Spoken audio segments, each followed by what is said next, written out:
Bonjour, bienvenue dans la série sur les étoiles. Alors nous avons vu avec les supernovas le stade final de la compression du noyau de l'étoile qui donne un trou noir, qui donne une étoile à neutrons, avec une production massive de neutrons dans le cœur. Et nous avons vu aussi la limite de Chandra-Sekhar, qui est dépassée dans le cas des supernovas, avec la formation de cette boule de neutrons que constitue l'étoile à neutrons. En 1054, les Chinois ont noté ce qu'ils ont appelé une nouvelle étoile, une nova, nouvelle étoile, en fait une supernova observée dans le ciel. Cette supernova se situe, on le sait maintenant, à 6000 années-lumière. Et elle est située au centre de la nébuleuse du Crabe, qui n'est autre en fait que l'enveloppe de la supernova qui s'est dispersée dans l'espace. Et au centre de cette nébuleuse, on trouve actuellement une étoile à neutrons, en fait un pulsar, et donc à 6000 années-lumière. L'étoile à neutrons la plus proche connue est à 500 années-lumière. Donc, une étoile à neutrons, c'est un fluide de neutrons,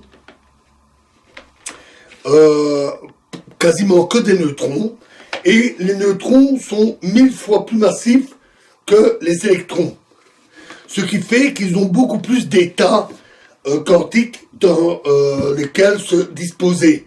Et même, chaque neutron peut pratiquement avoir sa position, donc un état différent, des autres neutrons en étant situés contre les autres neutrons.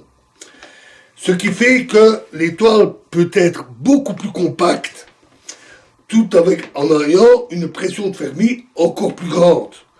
Mais en réalité, on n'en est pas à l'état dégénéré. Les neutrons n'occupent pas tous les états disponibles, parce que la principale force qui maintient les neutrons dans l'étoile à neutrons, ce n'est pas cette pression de Fermi, mais l'interaction nucléaire, dite aussi interaction forte. Et elle est de courte portée, à peu près de la taille d'un nucléon, et particulièrement puissante. Nous en avions déjà parlé. Et c'est cette force nucléaire qui maintient l'étoile à neutrons comme un tout. Et elle est constituée essentiellement de neutrons, mais en surface, le poids de l'étoile évidemment ne presse pas dessus, et on trouve quand même pas mal de protons et d'électrons sur la surface. Typiquement, 99% de l'étoile est composée de neutrons. La température d'une étoile à neutrons est d'environ 100 millions de degrés. Elle est très compacte, et ainsi, une cuillerée d'étoiles à neutrons pèse des milliards de tonnes. Elles sont aussi en rotation, mais même en rotation rapide. Ça, c'est le phénomène dont nous avons parlé, de conservation du moment angulaire. L'étoile à partir de laquelle cette étoile en neutrons se forme est en rotation, le cœur est en rotation, et puis il se comprime et se ratatine formant une étoile à neutrons, et de ce fait se met à tourner très rapidement.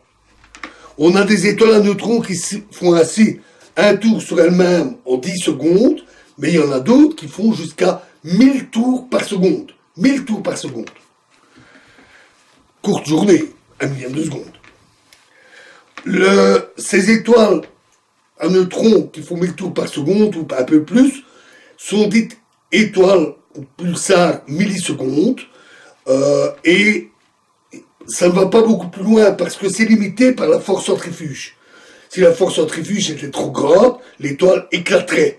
Et 1000 tours par seconde, ce n'est pas très loin de la limite.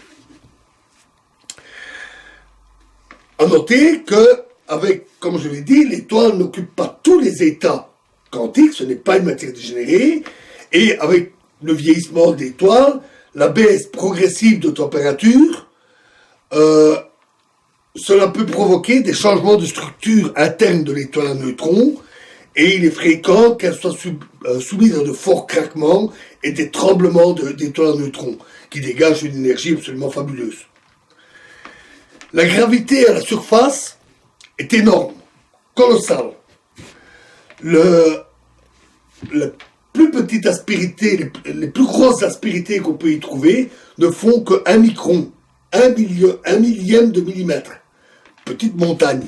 Donc, une étoile à neutrons, c'est une boule plus lisse qu'une boule de bowling. N'importe quoi qui se poserait sur la surface serait immédiatement écrasé par la gravité, aplati à l'échelle moléculaire. Les neutrons possèdent un moment magnétique. J'en avais parlé. Un neutron possède un petit moment magnétique. Il se comporte un peu comme un aimant. Et ces aimants ont tendance à s'aligner. C'est un phénomène d'ailleurs purement quantique. Ils s'alignent, ce qui donne globalement, parce qu'il y a beaucoup de neutrons évidemment dans l'étoile, cela donne globalement un fort champ magnétique à l'étoile. En fait, ce champ magnétique d'une étoile à neutrons est plus fort que tout autre. Tout ce que vous pouvez trouver sur Terre ou autour des étoiles, le champ magnétique d'une étoile à neutrons est 1 milliard de fois plus fort que celui du Soleil. Dans un tel champ, tout atome est pulvérisé. Les électrons sont arrachés, le noyau est déchiqueté, l'atome est entièrement ionisé et détruit. C'est à tel point que si vous approchiez d'une étoile à neutrons, avant même d'être écrasé par la gravité dont je vous ai parlé, vous seriez pulvérisé par le champ magnétique de l'étoile. Ce champ magnétique étant particulièrement fort, les électrons libres du voisinage, et notamment ceux de sa surface, peuvent subir de fortes accélérations à cause de ce champ magnétique. Et avec les fortes accélérations, ils émettent un rayonnement, ça aussi j'en ai parlé. Le rayonnement est appelé rayonnement synchrotron, parce que c'est le rayonnement qu'on produit dans des appareils dits synchrotrons sur Terre. Si l'axe polaire est bien aligné par rapport à la Terre, alors le champ magnétique, en tournant, accélère les électrons de manière à ce que les faisceaux d'ondes radio qui sont émises balayent la Terre. Et on obtient alors des bips qui correspondent au passage de ces faisceaux d'ondes radio, et ces bips sont évidemment synchronisés avec la rotation de l'étoile à neutrons, ce qui permet une mesure très précise de sa rotation. Petite anecdote, ces bips sont particulièrement réguliers. Ils sont extrêmement réguliers, plus stables que toute horloge connue, à part les horloges atomiques. Les horloges atomiques sont plus précises. Mais en dehors des horloges atomiques, la régularité des pulsars est absolument remarquable. C'est à tel point que lorsque les astronomes, avec leurs grandes antennes radio, ont détecté la première fois ces bips, ils ont cru à un signal d'origine artificielle, les petits hommes verts, avant de comprendre que c'était un phénomène naturel. Le rayonnement qui est émis est également très directionnel, c'est pour ça qu'il balaye la Terre en tournant, et cohérent. Et il se comporte donc comme un laser. En fait, plus exactement, puisqu'il est dans les ondes radio, dans les micro-ondes, c'est comme un maser. Il arrive parfois, pour certaines étoiles à neutrons, que le champ magnétique est encore plus fort. Quand vraiment tous les neutrons s'alignent, le champ magnétique devient colossal. On parle alors de magnétar. Dans ce cas-là, l'accélération des électrons est telle que ce n'est plus des ondes radio qui sont émises, c'est carrément des rayons X. L'analyse de ces impulsions, de ces ondes radio ou des rayons X qui sont émis, permet de connaître la taille d'une étoile à neutrons. Elle fait environ 10 km de diamètre. Rappelez-vous qu'elle dépasse la limite de Chandrasekhar, elle fait quelques masses solaires, et on a la masse de quelques soleils dans une boule de seulement 10 km de rayon, ce qui justifie sa densité colossale dont je vous ai parlé, et la gravité à sa surface. Alors, les neutrons ne sont pas des particules élémentaires, ce sont des particules composites. Ils sont composés de particules appelées des quarks, tout comme les protons d'ailleurs. Ils sont composés essentiellement, pas essentiellement, ils sont composés de deux types de quarks, appelés U et D. Il y en a trois à l'intérieur d'un neutron et d'un proton, et selon que c'est UUD ou UDD, la charge est positive pour le proton ou neutre pour le neutron. Il existe d'autres quarks plus lourds. Les quarks SCBT, plus exactement le quark étrange, charmé, le beau ou bottom et le top. La théorie des quarks, c'est celle de la chromodynamique quantique. Cette théorie a bien été validée avec une très bonne précision dans les grands accélérateurs de particules où on fait se heurter des protons, par exemple, comme dans le LHC, à très grande vitesse. Et donc on a pu vérifier cette théorie avec une grande précision. Les quarks ont une particularité tout à fait spéciale, c'est que l'interaction forte qui les lie se comporte à l'envers par rapport aux autres interactions. Si vous prenez par exemple l'interaction entre charge électrique ou la gravité, c'est le même.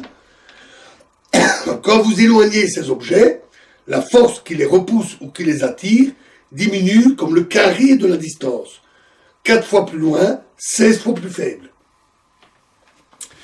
Et c'est vrai des interactions électrostatiques et de la gravité. Mais l'interaction forte se comporte autrement. Elle augmente avec la distance. Lorsque l'on éloigne deux quarks, la force qui les lie augmente. Et quand on les approche, elle diminue. Ce n'est que lorsqu'on a 2 ou 3 quarks qui sont liés que la somme totale, la charge de forte ou dite charge de couleur, s'annule et que on peut avoir un objet stable.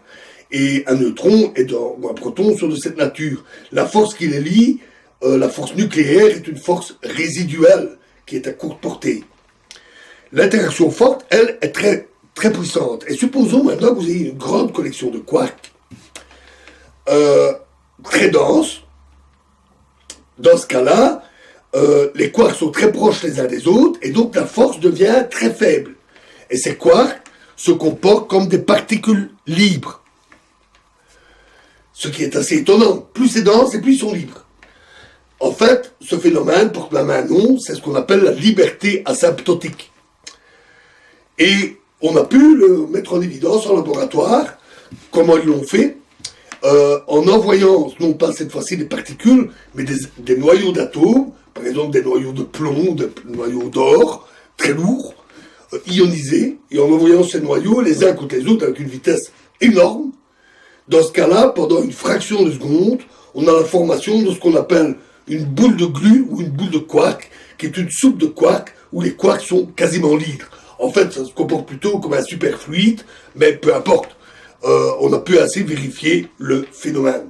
Ce phénomène est intéressant puisque c'est aussi l'état de la matière au tout début de l'univers. On peut donc se demander comment est l'intérieur comment est l'intérieur d'une étoile à neutrons.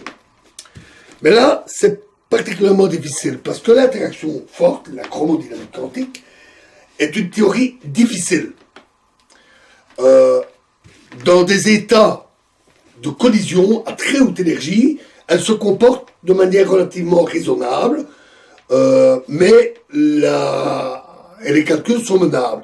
Dans des états dits états liés, comme un neutron ou un proton, les calculs sont beaucoup plus difficiles. Il faut un supercalculateur pour calculer les propriétés d'un proton. Et là, il n'y a que 3 quarks à l'intérieur. Donc, comment calculer l'intérieur d'une étoile à neutrons ? L'interaction nucléaire aussi est compliquée. Et donc, comment calculer l'état de l'intérieur d'une étoile à neutrons ? C'est très compliqué. Il faut des équations à rallonge, il faut des calculs sur de gros ordinateurs, des approximations. Et selon les calculs, selon les détails des approximations ou des paramètres qui sont utilisés, on obtient des résultats différents. On peut obtenir comme résultat que l'intérieur d'une étoile à neutrons est typiquement une structure solide avec de neutrons qui sont en quelque sorte cristallisés, tassés les uns contre les autres, comme un cristal. Ou que les neutrons bougent plus facilement, qui forment une espèce d'état superfluide. On peut aussi avoir un état qui est une soupe de quarks. Les quarks ne sont plus confinés dans les neutrons et se baladent librement. On peut même avoir des états de soupe de quarks où il n'y a plus seulement les quarks U et D, mais on trouve, parce que l'énergie est suffisante pour cela, le quark suivant, le quark étrange, le S. Et donc, une telle étoile est parfois appelée étoile étrange. Et donc, les calculs sont tellement difficiles qu'on n'est pas sûr de la structure interne. Et malheureusement, dans tous ces cas, les propriétés globales de l'étoile à neutrons sont à peu près les mêmes. Et donc, en observant les étoiles à neutrons, on ne peut pas trancher sur comment est leur intérieur. Les étoiles à neutrons ont aussi une masse limite, comme les naines blanches. Alors, évidemment, ici, ça ne s'appelle pas masse de Chandrasekhar. Puisque les quarks à haute énergie se comportent comme des particules libres, ça veut dire que si on comprimait trop, avec une masse trop grande, si on comprimait trop l'étoile à neutrons, les quarks commenceraient à se comporter comme des particules libres et plus aucune force ne serait capable de retenir la compression. À ce moment-là, l'étoile s'effondrerait. Cette masse limite peut se calculer et elle s'appelle masse de Oppenheimer-Volkoff. La précision des calculs, pour les mêmes raisons que la structure interne, est plus difficile et beaucoup moins précise que la masse de Chandrasekhar. Un petit mot maintenant concernant la relativité générale. Un tout petit mot, nous y viendrons un peu plus loin plus tard. En relativité générale, l'espace-temps n'est pas euclidien, c'est-à-dire pas décrit par des droites, un peu comme le plan d'une feuille ou l'espace à 3 dimensions. La relativité générale, l'espace-temps est courbé. Ce qui veut dire que une droite n'est plus jamais droite, l'espace-temps est déformé, et un triangle, la somme de ses angles au sommet ne fait plus tout à fait 180 degrés, et le rapport entre la circonférence et le diamètre d'un cercle ne fait plus tout à fait le nombre pi, à cause de cette courbure. Un exemple d'espace courbe est la surface d'une sphère. Évidemment, ici, c'est plus compliqué, parce que c'est un espace à 3 dimensions, et il faut même prendre le temps en compte. Donc, ça fait 4 dimensions. Donc, c'est plus compliqué. On en reparlera un peu. Alors, en relativité générale, la gravité est un effet de cette courbure. Et les corps massifs sont responsables de l'existence de cette courbure. Et cette courbure peut se propager. La déformation de l'espace-temps peut se propager comme une vague. C'est ce qu'on appelle les ondes gravitationnelles. Si on prend 2 étoiles à neutrons, donc une étoile double formée de 2 étoiles à neutrons, ces 2 étoiles à neutrons vont tourner l'une autour de l'autre. Les calculs en relativité générale montrent alors que ça provoque des vagues dans l'espace-temps qui se propagent et donc ce couple d'étoiles émet des ondes gravitationnelles. Mais la gravité des étoiles à neutrons est absolument colossale. Ce qui veut dire que les ondes gravitationnelles qui sont émises là sont fort intenses. Alors que très généralement, par exemple, le mouvement de la Terre autour du Soleil crée des ondes infimes, indétectables. Mais là, les ondes sont très intenses. Et donc, emportent de l'énergie.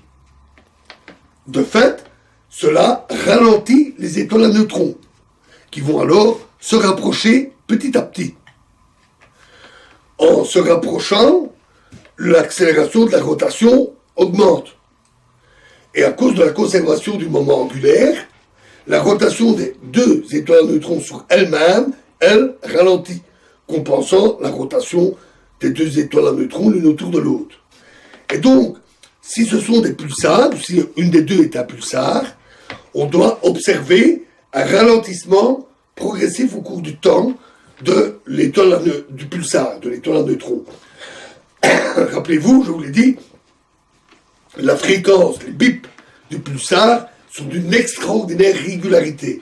On doit donc pouvoir observer ce ralentissement. La valeur du ralentissement au cours du temps est d'ailleurs non triviale. Ce n'est pas une relation simple, elle se calcule avec la relativité générale, elle donne une relation compliquée. Une telle observation est donc intéressante parce qu'elle donne un résultat qui est très fiable. Et cela fut observé pour la première fois, cela fut observé sur le pulsar PSR 1913 plus 16, c'est son nom. On donne dans les catalogues des noms avec des lettres et des chiffres. PSR pour pulsar. PSR 1913 plus 16. Et la fréquence de pulsar, d'une des deux étoiles à neutrons qui est un pulsar, donc cap c'est bip radio, est de 59 millisecondes. La période entre chaque bip. Et on a fait tous les calculs nécessaires, et la diminution de fréquence observée au cours du temps est en parfait accord avec les calculs. Ceci est un très beau résultat, parce que c'est une belle confirmation des calculs de la relativité générale qu'on dit en champ fort, c'est-à-dire dans des champs gravitationnels forts. C'est aussi une confirmation indirecte de l'existence des ondes gravitationnelles. Cette détection qui avait été faite il y a une quarantaine d'années fut considérée à l'époque comme, pour la très grosse majorité des scientifiques, comme la preuve de l'existence des ondes gravitationnelles. Depuis, on les a détectées directement. Grâce aux détecteurs LIGO et Virgo, on détecte les ondes gravitationnelles venant de l'univers. En fait, on peut détecter que les ondes particulièrement puissantes, et donc on détecte surtout des fusions de trous noirs. Mais on a détecté aussi la fusion de deux étoiles à neutrons qui n'étaient pas très éloignées.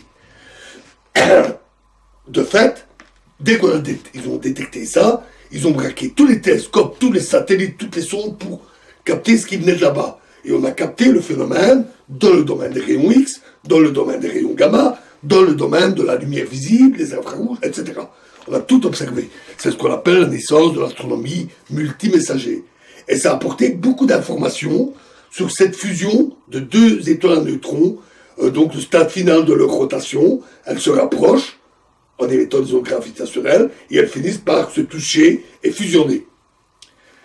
Notez que dans ce cas-là, on fusionne deux étoiles à neutrons, donc on double la masse, et on dépasse allègrement la limite de Oppenheimer-Volkoff.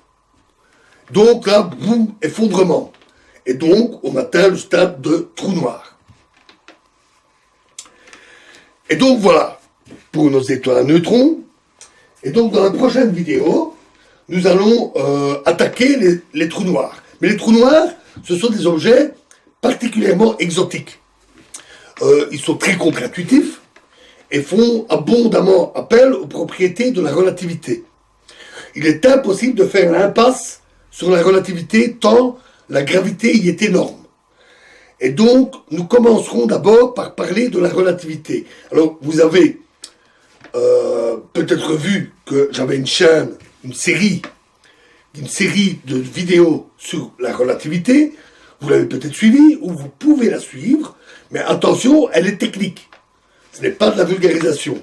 Donc, dans les prochaines vidéos ici, je ferai d'abord une présentation purement vulgarisée, ce dont on a besoin pour bien comprendre.